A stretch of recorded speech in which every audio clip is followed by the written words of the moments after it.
patch, but Halloween films can still lend a needed jolt, as Lionsgate's new Jigsaw horror film and a clutch of other scary films showed by boosting an otherwise flimsy weekend box office. Jigsaw, the 8th chapter in Lionsgate's Saw horror franchise, took in an estimated $16.3 million over the three-day weekend, according to industry website Exhibitor Relations.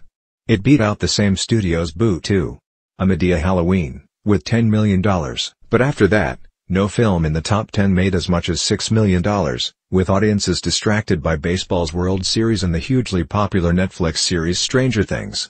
Even Jigsaw fell some $4 million below expectations in its opening weekend, Variety.com reported. That movie, the first Saw sequel in 7 years, has police investigating a string of horrific murders committed in the style of the supposedly long-dead killer Jigsaw. Made for just $10 million, the film is already in the black. Boo 2 strikes a somewhat lighter tone. The comedy-horror sequel has Tyler Perry, who also wrote, directed and produced it, and his gang heading to a haunted campground, where, no surprise, monsters lurk. Geostorm, a new release from an apocalyptic storm caused by climate-controlling satellites run amok. Happy Death Day, another comedy-horror flick, took in $5.1 million. The Universal film stars Jessica Rhoda as a college student who repeatedly relives the day she was murdered until she discovers who killed her. In 5th place was sci-fi reboot Blade Runner, 2049, taking $4 million.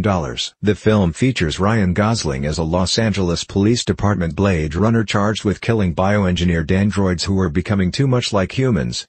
He goes on a search for Harrison Ford's character, the original Blade Runner, who had disappeared years earlier. With ticket sales in October some 5% below the same month last year, Hollywood is eagerly awaiting next week's domestic premiere of Marvel and Disney's Thor, Ragnarok. It took in an impressive $108 million in its international opening. Rounding out the top 10 were, Thank You for Your Service, $3.7 million. Only the Brave, $3.5 million. The Foreigner, $3.2 million. Suburbicon, $2.8 million. It, $2.5 million.